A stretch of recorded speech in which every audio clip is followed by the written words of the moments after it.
Hi, welcome to Nina in the Kitchen, where today I'm going to do a delicious roasted air fried potato recipe.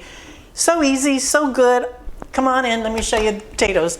I'm using russet. You can also use Yukon Gold if you like. But what you want to do is slice your potato for a little better boil rather than dicing it. It comes out more evenly. And what I do is I start on the short end and I try to replicate the diameter of this, which is usually half of a slice. Then I go about a ½ inch in, so that's 1 centimeter, and then I just cut these in half, and there you have it. So I'm going to put this on to boil. The water will be salted, put a lid on it, bring it up to the boil, reduce to a simmer, and after only 4 minutes for something this size, that's when you pull it and drain it. At this point, I just have this set up, so I'm going to wait to put those in. I have a toaster oven and not an air fryer.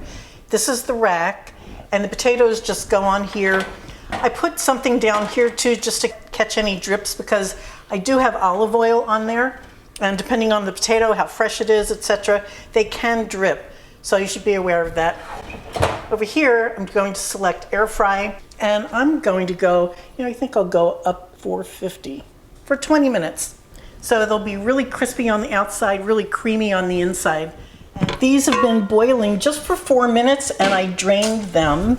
Here's what matters. You want the outside of this to be soft. The inside can be firm, and that will finish cooking in your air fryer.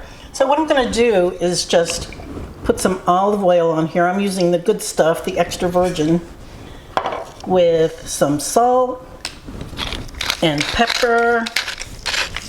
They're crispy on the outside, beautiful golden brown, delicious, and the inside is creamy. It's like your best French fry. What I'm doing here is I'm just trying to rough up the edges. See, I'm getting a little bit of this edge off, and that all stays with your potatoes. What I'm going to do is make sure that when I put this in the air fryer, that all of this stuff comes off of the walls and gets onto those potatoes, because that's what makes it so delicious. Okay, next step. My oven just went off, alerting me that it is up to temp.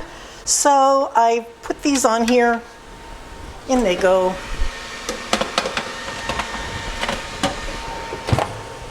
In about 10 minutes, I'll take them out, flip them over, rotate the pan, put it back, and I'll see you when they're finished. These just came out of the oven. I had a little taste. They're delicious. Crunchy on the outside, creamy on the inside. And if you want to really take it over the top, another little drizzle of olive oil never hurts. And maybe a little flaky sea salt. I want to show you how beautiful these are. They have crispy edges. The center is always beautifully creamy. This was a russet potato, and that's what I recommend. This is just how they turn out. They're beautiful. So let me take a taste for you. The internal part of it is very creamy, and then you get that little crunch. These are so delightful, and they're air fried, and you can switch them up any way you'd like. If you want to add herbs or whatever spices you love, please try this if you have an air fryer. And if you do, let me know. Let me know what you think. Thank you so much for watching. Bye.